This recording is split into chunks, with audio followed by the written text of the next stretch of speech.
कहानी की शुरुआत एक बर्फीली रात से होती है, जहां पर हमें एक खतरनाक गैंग को दिखाया जाता है। कहा जाता है कि ये गैंग दुनिया की सबसे खतरनाक गैंग है।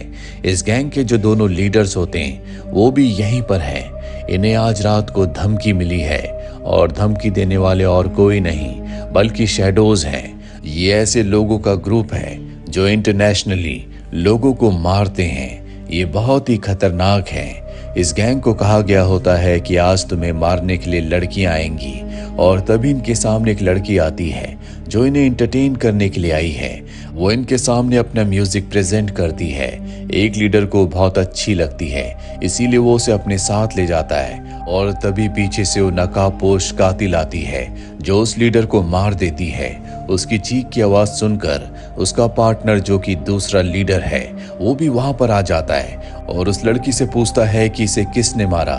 वो बताती है कि इसे मारने वाला स्टैचू के पीछे छुपा हुआ है। जिसके बाद गैंग के सभी मेंबर्स स्टैचू पर गोलियां चलाते हैं। सबको लगता है कि वो कातिल अब तक मारा गया होगा और वो कातिल इनके पीछे होता है जो एक एक करके अब सभी लोगों को मारना शुरू कर देता है।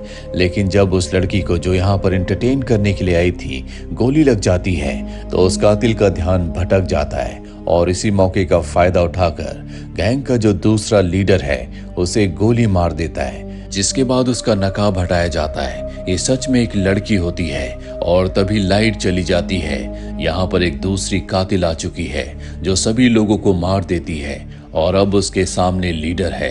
वो शैडो की उस मेंबर से पूछता है कि तुमने हमारी गैंग को खत्म क्यों किया। वो बताती है कि हमें तुम्हारी गैंग को खत्म करने का कॉन्ट्रैक्ट मिला था और अब वो उसे भी मार देती है। शैडो की इस मेंबर का नाम उम्रा है और अब वो अपनी दूसरी साथी के पास जाती है जिसे गोली लगी है, जिसका नाम नोमी है। दरअसल इसने बुलेट प्रूफ जैकेट पहना था, इसीलिए इसे बहुत ज्यादा चोट नहीं आई। अब उसे वो खास तरह का इंजेक्शन लगाती है जिसके बाद नोमी होश में आ जाती है। उम्रा उससे नाखुश होती है। वो कहती है कि तुम्हारा ध्यान भटक गया। जब भी हम किसी मिशन पर जाते हैं वहां पर दूसरे लोग भी हो सकते हैं। तुम्हें सिर्फ अपने काम पर, अपने टारगेट्स पर फोकस करना चाहिए था। तुमसे गलती हुई, अब तुम्हें यहाँ से कहीं और जाना होगा।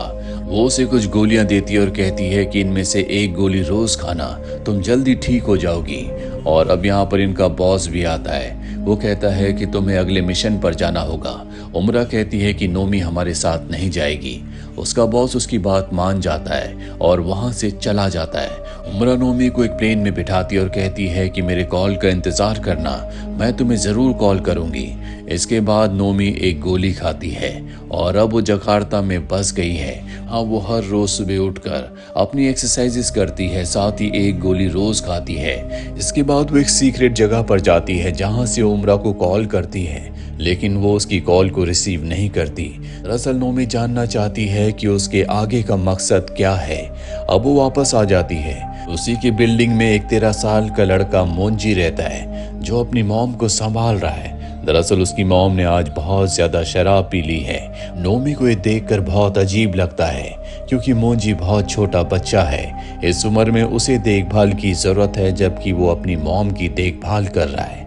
रात को नोमी जब अपने बेड पर होती है तभी उसे बाहर से आवाजें आती है और जब वो बाहर देखती है तो वहां पर कुछ लोग होते हैं जो मोंजी की मॉम को परेशान कर रहे होते हैं, पर नोमी बाहर नहीं जाती।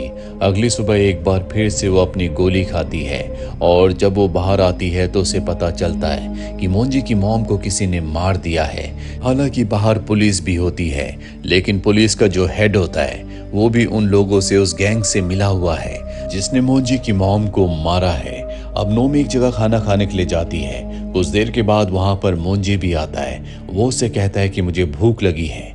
नोमी उसे अपना खाना दे देती है और पूछती है कि रात को तुम्हारे घर पर कौन आया था। मोंजी बताता है कि वो सब गलत लोग हैं। वो मेरी मॉम से धंधा करवाया करते थे।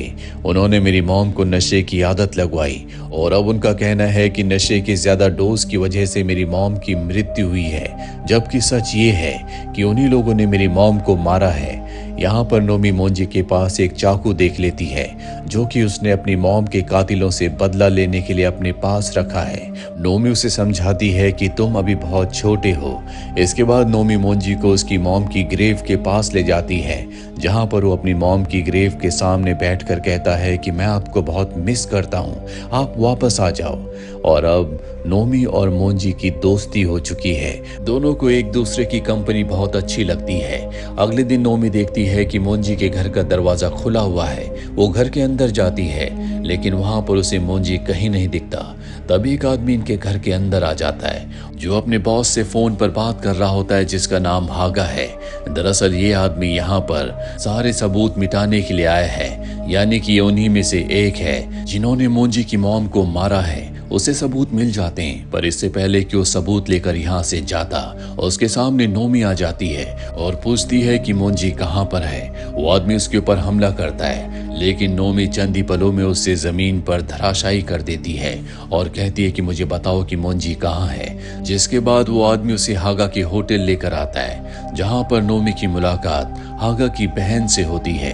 वो आदमी जो नोमी को यहाँ पर लेकर आया है वो बताता है कि ये हागा की कस्टमर है।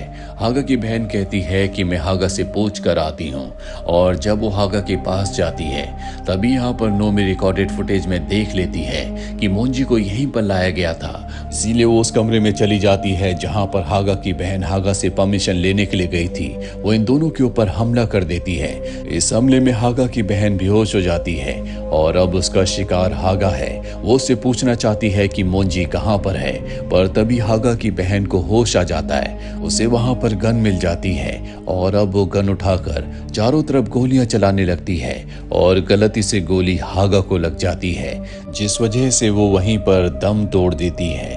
हागा की बहन चारों तरफ गोलियां चला रही होती है। गोलियों की आवाज सुनकर यहाँ पर पुलिस आ जाती है। इसीलिए यहाँ से नोमी को उसी आदमी के साथ वापस जाना पड़ता है जो उसे यहाँ तक लाया था। वो कहता है कि तुम्हारी वजह से मैं फंस चुका हूँ। हागा के लोगों को लगेगा कि मैं तुम्हारे साथ मिला हुआ हूँ, इसीलिए मोंजी को एक जगह उतार कर वो वहां से चला जाता है। वहीं हमें पुलिस के हेड को दिखाया जाता है जो हागा का ही आदमी है। वो सीसीटीवी कैमरे की फुटेज में नोमी को देख लेता है। उसे समझ में आ जाता है कि नोमी ही कातिल है। इसके बाद वो गवर्नर के बेटे को कॉल करता है। दरअसल पुलिस का हेड, गवर्नर का बेटा और हागा ये तीनों के तीनों पार्टनर्स थे जिसमें गवर्नर भी इन्हें सपोर्ट करता है। दरअसल ये तीनों मिलकर काले धंधे करते हैं और इन तीनों में से अब एक की मृत्यु हो चुकी है। इस वक्त मोंजी गवर्नर के बेटे के पास होता है जो मोंजी को टॉर्चर कर रहा है। वही हमें पुलिस के हेड को दिखाया जाता है जो उस आदमी के घर पहुंच जाता है जो नोमी को हागा के पास ले गया था।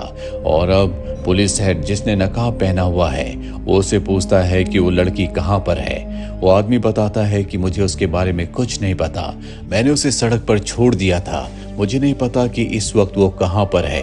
और तभी यहाँ पर पुलिस हेड के एक आदमी को कोई गोली मार देता है और ये और कोई नहीं बल्कि नोमी होती है जो एक एक करके पुलिस हेड के सभी लोगों को मार देती है। उसे पता था कि इस आदमी को मारने के लिए वो लोग जरूर आएंगे जिनके पास इस वक्त मोंजी है और अब वो पुलिस हेड को भी मारने वाली होती है। तभी पीछे से वही आदमी जो उसे हागा के पास ले गया था नोमी को पकड़ लेता है जिस वजह से पुलिस हेड को यहाँ से भागने का मौका मिल जाता है। नोमी उसका पीछा करती है लेकिन तभी कोई उसे अपनी गाड़ी से टक्कर मार देता है। ये और कोई नहीं बल्कि गवर्नर का बेटा होता है जो उसे पकड़कर अपने साथ ले जाता है। और अब जब वो बेहोश होती है तो उसके पास पुलिस का हेड जाता है लेकिन नोमी एक बहुत ही शातिर, खतरनाक, खूंखार कातिल है। वो होश में है। इस बार वो मौका नहीं छोड़ती।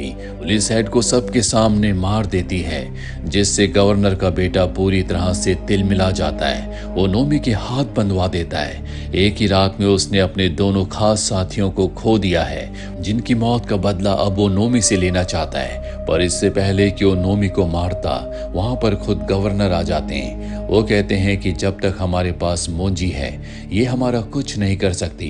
कल हमारी एक बहुत बड़ी डील होने वाली है जिसमें हमें इस कातिल की जरूरत है। उस डील के बाद तुम इसे मार देना जिसके बाद ये इसे कमरे में बंद कर देते हैं। कुछ देर के बाद वहां पर मोंजी को और उस आदमी को, जो आदमी नोमी को हागा के पास ले गया था, इसी कमरे में बंद कर दिया जाता है। मोंजी की हालत बहुत ज्यादा खराब होती है, उसके चेहरे पर सूजन है, उसे बहुत बुरी तरह से मारा गया है। अगले दिन ये उस डील के लिए निकलते हैं। गवर्नर की गाड़ी पर मोंजी को बिठाया जाता है, जबकि उसके बेटे की गाड़ी में नोमी होती है। नोमी को गवर्नर का बेटा कहता है कि डील खत्म होने के बाद तुम्हें उस आदमी को मारना होगा जिससे हमारी डील होने वाली है, वरना हम मोंजी को मार देंगे। जल्दी उस जगह पर पहुंच जाते हैं जहां पर डील है।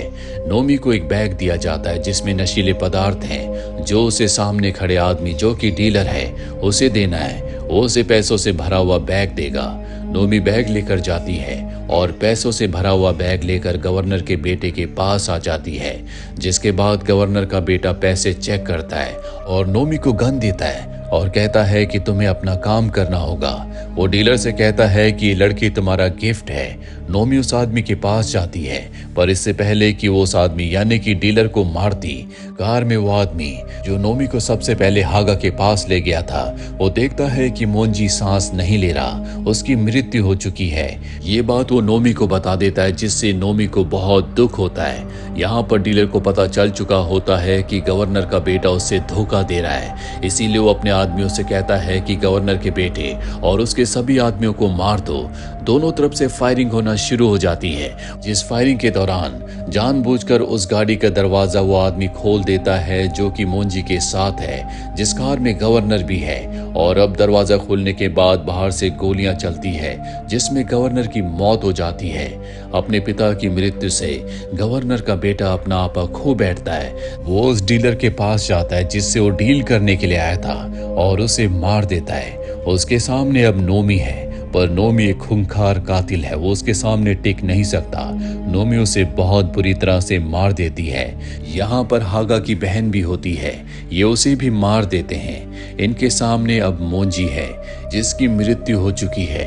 ये उसका फ्यूनरल करना चाहते हैं और जब ये उसे फ्यूनरल के लिए ले जा रहे होते हैं, तभी इनकी गाड़ी से एक दूसरी गाड़ी टकराती है, जिस गाड़ी से उमरा और उसका बॉस बाहर निकलते हैं, जो नोमी से कहते हैं कि तुमने बहुत बड़ी गलती की, बिना मिशन के तुमने बहुत सारे लोगों को मारा है, इसीलिए अब तुम्हें जिंदा रहने का कोई हक नहीं है, क्योंकि जिन लोगों को तुमने मारा है वो बहुत ही खतरनाक लोग हैं, उनकी पहुंच बहुत ऊपर तक है, वो तुम्हारे पीछे आएंगे और जब तुम्हारी डिटेल्स निकाली जाएंगी तो हो सकता है कि वो हम तक पहुंच जाए। नोमी को इससे पहले कि मारते, उसके साथ जो उसका साथी होता है, जो उसे हागा के पास ले गया था, नोमी के सामने आ जाता है, जिससे गोली उसे लग जाती है। उसकी मृत्यु हो चुकी है। नोमी को यहाँ से भागने का मौका मिल जाता है, वो एक जगह भागकर छुप चुकी है, लेकिन अब शैडो गैंग ने नोमी को मारने के लिए एक दूसरे कातिल को भेजा है, जो उस तक पहुंच जाता है। इन दोनों के बीच में फाइट होती है, जिस फाइट में नोमी की जीत होती है, वो उस दूसरे कातिल को मार देती है। पर इससे पहले कि वो यहाँ से निकलती, उसके सामने उमरा आ जाती है। इन दोनों के बीच में खतरनाक फाइट होती है। उमरा नोमी से बड़ी कातिल है, इसीलिए नोमी उसके सामने टिक नहीं पाती और अब वो उसे जमीन पर गिरा देती है। पर इससे पहले कि वो नोमी को मारती, उसकी आंखों में कई सारे सवाल होते हैं, क्योंकि बचपन से दोनों एक दूसरे के साथ थे, ये हमेशा एक दूसरे के साथ ही रहे और इसीलिए वो उसे नहीं मारना चाहती। पर यहाँ पर उमरा के बॉस आ जाते हैं, जो कहते हैं कि नोमी को मार दो, और उमरा ऐसा नहीं करती, बल्कि वो अपने बॉस पर एक गोली चला देती है, जिससे वो जख्मी हो जाता है। उसका बॉस भी उमरा पर गोलियां चलाता है, जो देखकर नोमी एक बार फिर से गन उठाकर अपने बॉस पर एक गोलियां चला देती है। इनके बॉस की मृत्यु हो चुकी है, साथ ही उमरा को भी बहुत सारी गोलियां लग चुकी है, इसीलिए उसकी जान नहीं बच पाती। नोमी को बहुत दुख होता है और वो अब कुछ नहीं कर सकती। वो इस पूरी जगह को जलाकर मोंजी की बॉडी को उठाकर उसकी मॉम की डेड बॉडी के पास ही दफना देती है। उसे नहीं पता कि अब उसके आगे का सफर क्या होगा, क्योंकि जिस तरह की जिंदगी आज तक उसने जी है, वो कोई आम जिंदगी नहीं थी। आम लोगों के बीच में रहने में, एडजस्ट करने में उसे बहुत प्रॉब्लम होती है, लेकिन अब उसे अपने आगे का सफर अकेले ही तय करना होगा। इसी के साथ ये फिल्म, ये कहानी यहीं पर खत्म हो जाती है। उम्मीद करते हैं कि ये कहानी आपको पसंद आई होगी।